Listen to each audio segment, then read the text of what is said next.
Puff sleeve நிறைய varieties இருக்குது. அதில் ஒரு வெரைட்டி தான் நம்ம இன்றைக்கி பார்க்க போகிறோம். இது வந்து எல்போ பஃப் ஸ்லீவ் தான். நான் அதுக்கு எப்பவும் போல் ஒரு 12 இன்ச் ஹைட்டு 10 இன்ச் வித்து கொண்ட ஒரு ஸ்கொயர் ஷேப்பில் கிளாத் எடுத்துக்கிட்டேன். லைனிங் கிளாத்தை டபுளாக ஃபோல்ட் பண்ணி நம்ம சென்டரில் 1.5 இன்ச் பேக் அண்ட் ஃப்ரண்ட் ரெண்டு பக்கமும் 1.5 இன்ச் நம்ம மார்க் பண்ணி அது ஸ்ட்ரைட் லைன் ஒன்று போட்டுட்டு நம்ம எப்பவும் ஸ்லீவ் எப்படி நம்ம கட் பண்ணுவோமோ அதே மாதிரி மார்க் பண்ணி கட் பண்ணி எடுத்துக்க வேண்டியதான். அதுக்கப்புறம் மெயின் கிளாத்தோட லைனிங் கிளாத் வச்சு அடித்து திருப்ப வேண்டியதான். திருப்பிட்டு நம்ம இந்த மாதிரி கிளாத்தை டபுளாக ஃபோல்ட் பண்ணி நம்ம சென்டரில் 5 இன்ச்சுக்கு வந்துட்டு நான் ஒரு மார்க் பண்ணிவிட்டேன். அதில் ஸ்ட்ரைட் லைனில் டக் பிடிச்சிக்கிட்டேன்.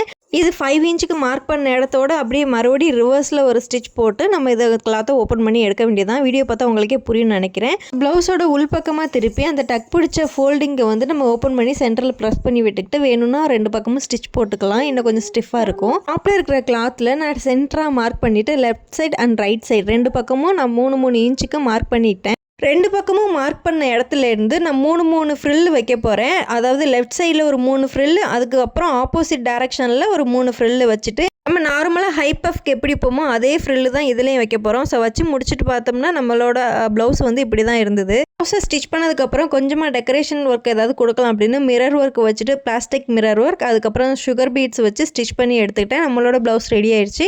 உங்களுக்கு இந்த வீடியோ பிடிச்சிருந்தா மறக்காம லைக் அண்ட் சப்ஸ்கிரைப் பண்ணி சப்போர்ட்